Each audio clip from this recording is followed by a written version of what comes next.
अस्सलाम वालेकुम वरहमतुल्लाहि वबरकातुह। जैसे कि हमने इससे पहले बताया कि जिस शख्स के पास जो आज़ाद हो, मुसलमान हो और निसाब के बक़दर माल का मालिक हो, इसी तरह मुसाफिर न हो, तो उस शख्स पर क़ुरबानी वाजिब होती है।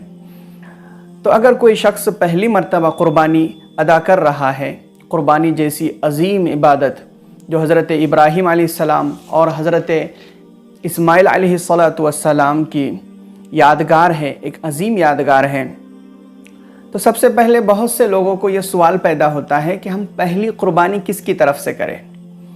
यहाँ तक सुनने में आया है कि बहुत से लोग सबसे पहली क़ुरबानी सरकार दो आलम सल्लल्लाहु अलैहि वसल्लम की तरफ से करते हैं, और बहुत से लोगों के बारे में हमने यहाँ तक सुना है कि कुछ लोग अपने मरहूमीन की तरफ से पहले करते हैं, यहाँ तक कि बारी बारी बदलते बदलते अलग अलग लोगों की तरफ से क़ुरबानियाँ करते हैं, यहाँ तक कि छोटे बच्चों की तरफ से भी बारी बारी क़ुरबानी करते हैं। तो इस मसले को बहुत ज़्यादा सीरियस लेने की ज़रूरत है, बहुत ज़्यादा इस गलत फहमी से निकलने की ज़रूरत है कि पहली क़ुरबानी किसकी तरफ से करना है, या फिर बारी बारी लोगों को अदलते बदलते बारी बारी सबकी तरफ से क़ुरबानी करना है, क्या करना है, इसके बारे में हमारे लिए शरीयत का क्या हुक्म है।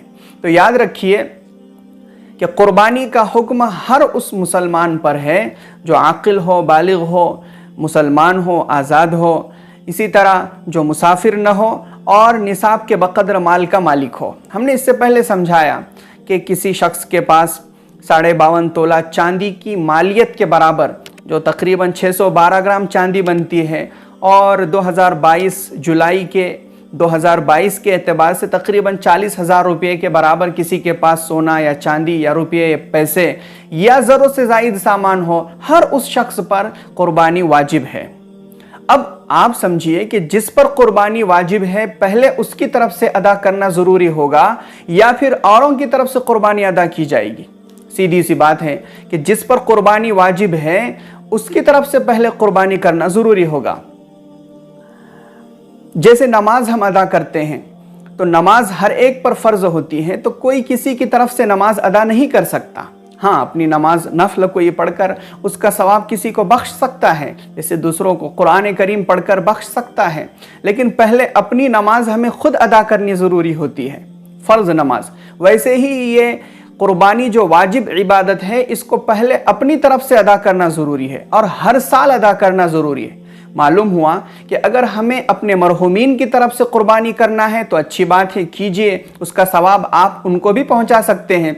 लेकिन जहां आप अपनी तरफ से क़ुरबानी कर रहे हैं और साथ में मरहूमीन की तरफ से भी कर रहे हैं, तो आपको एक बकरा अपनी तरफ से और मरहूमीन की तरफ से भी एक बकरा या 2 बकरे, जितने लोगों की तरफ से कर रहे हैं उतने ज़्यादा बकरे लेने पड़ेंगे, उतने ज़्यादा जानवर लेने पड़ेंगे, या उतने ज़्यादा बड़े जानवर में हिस्से लेने पड़ेंगे।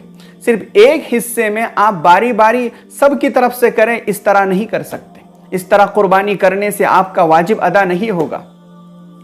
बहरहाल, तो ये जो आदत लोगों ने बना ली है कि बारी बारी लोगों को बदल बदल कर, बच्चों को बदल बदल कर, मरहूमीन को बदल बदल कर जो क़ुरबानी की जाती है, इससे हम रुक जाएं और सबसे पहले अपनी तरफ से क़ुरबानी करने की फ़िक्र करें। बहुत से लोग सरकार दो आलम सल्लल्लाहु अलैहि वसल्लम की तरफ से पहली क़ुरबानी करने को ज़रूरी समझते हैं, बाइस सआदत समझते हैं, तो अच्छी बात है, हुज़ूर पाक सल्लल्लाहु अलैहि वसल्लम की तरफ से भी क़ुरबानी करनी चाहिए, लेकिन अपने वाजिब को अदा करने के बाद। यानी अगर कोई हुजूर की तरफ से क़ुरबानी करना चाहता है तो पहले अपना हिस्सा ले, उसके बाद एक हिस्सा हुजूर करीम सल्लल्लाहु अलैहि वसल्लम की तरफ से भी ले। एक बकरा अपनी तरफ से ले, एक बकरा हुजूर करीम सल्लल्लाहु अलैहि वसल्लम की तरफ से भी ले।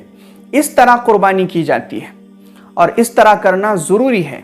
हुजूर पाक सल्लल्लाहु अलैहि वसल्लम को भी हम सवाब पहुँचा सकते हैं अपने नेक आमाल का।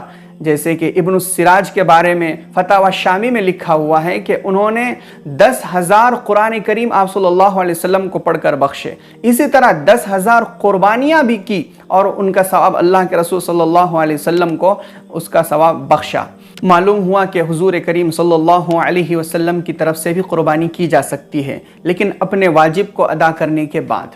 اس مسئلے کو بہت زیادہ سنجیدگی سے سمجھے اور پہلے اپنی طرف سے قربانی ادا کرنے کی فکر فرمائیں۔